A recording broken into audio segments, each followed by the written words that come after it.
সৌমিত্রিষা কুণ্ডু। কাকে বিয়ে করলেন সৌমিত্রিষা? বিয়ে বাড়িতে আবার খুন, এ কি অশনি সংকেত? চুলের কাঁটাই বা কার?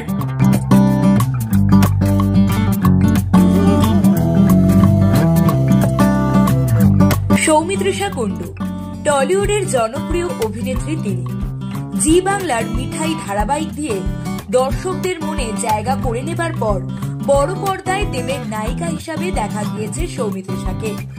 আর এবারে তিনি আসছেন হইচইয়ের ওয়েব সিরিজে কাল রাত্রি, তার প্রথম ওয়েব সিরিজ।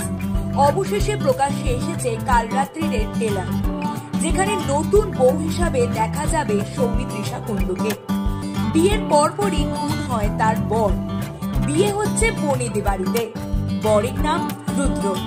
বিয়ের পর শ্বশুর বাড়িতে পা রাখতে না রাখতেই দেবী ওরফে সৌমিত্রিষা কুণ্ডু আভাস পায় গোটা বাড়িটাই একটা রহস্যজনক।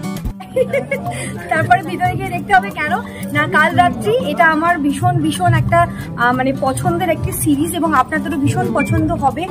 এটা মানে গর্বের সাথে বলতে পারি, কারণ এটার যা গল্প এবং আমার সাথে যারা অভিনয় করেছেন সবাই ভীষণভাবে মানে প্রাণ দিয়ে ফুটিয়ে তুলেছেন পুরো সবকটা চরিত্রকে, এবং আমিও চেষ্টা করেছি আপনাদের মন রাখার। বিয়ের লুকে আছি তো বলবো সবাই আশীর্বাদ করুন, যাতে প্রত্যেকটা প্রজেক্টে যেভাবে আমাকে ভালোবাসা দিয়েছেন এই প্ল্যাটফর্মেও যাতে আমি ভালোবাসা পাই, সেটাই আমাকে আশীর্বাদ করবেন সবাই। বিয়ের লুকে সাজতে কতক্ষণ লাগলো দিদি? 12:30 থেকে 4টে। বিয়ে করে ফেললেন সৌমিত্রিষা, এবং কাল রাত্রে কি সত্যিকার অমঙ্গলের ছায়া কি তার জীবনে নেমে এসেছে? সত্যি কি সৌমিত্রিষা বিয়ে করেছেন? কি বলবেন? দেবী বিয়ে করেছে এবং কাল রাত্রির দিন ওর জীবনে কালো ছায়া ঘনিয়ে এসেছে, আর সেটা জানতে হলে কে খুন করেছে, কে কালো ছায়া নামিয়ে আনলো অবশ্যই দেখতে হবে। 6 ডিসেম্বর 2024 কাল রাত্রি আসছে শুধুমাত্র হইচই। এই যে বিয়ের সাজটা এত সুন্দর সাজ, এটা কমপ্লিট করতে কতক্ষণ লেগেছে এবং সিঁদুরটাও কি নিজে?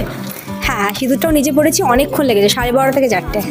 দাঁড়া হতো এক্সপিরিয়েন্সটা কিরকম? খুব ভালো এক্সপিরিয়েন্স। আর আমার মনে হয় যে অভিনেতা চাই এত আলাদা আলাদা ডিফারেন্ট শেডের ক্যারেক্টার করতে এবং ডিফারেন্ট প্ল্যাটফর্মস ট্রাই করতে, তো আমি সেই সুযোগটা পাচ্ছি, তার জন্য টলিউড ইন্ডাস্ট্রিকে অসংখ্য ধন্যবাদ। শেষবার দর্শকদের জন্য কিছু একটা বলে দাও।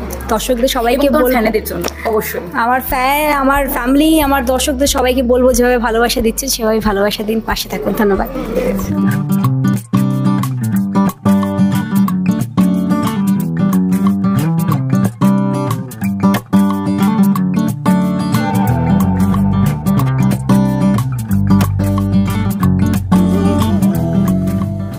ফলো এবং সাবস্ক্রাইব করুন রিপোর্টার সুকৃতি।